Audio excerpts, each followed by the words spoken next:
Hello friends, welcome to this mathematical seminar section.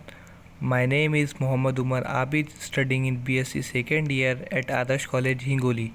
My today's presentation is based on some problem of exact differential equation.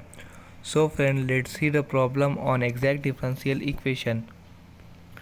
Y into dx minus x into dy equals to 0.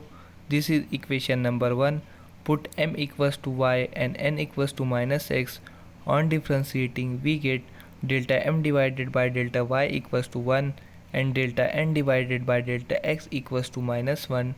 Therefore, delta m divided by delta y does not equals to delta n divided by delta x.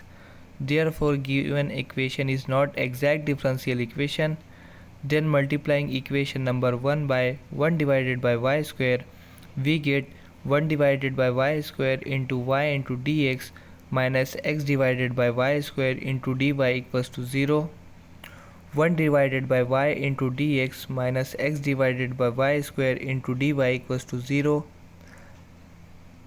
And then again put the value of m and n. Therefore m equals to 1 divided by y and n equals to minus x divided by y.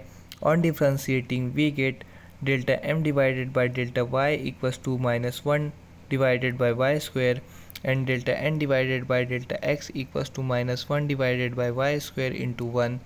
Therefore, delta m divided by delta y is equals to delta n divided by delta x. Therefore, the equation is exact differential equation. The solution is integration of 1 divided by y into dx equals to integrating constant c. That implies c equals to x divided by y.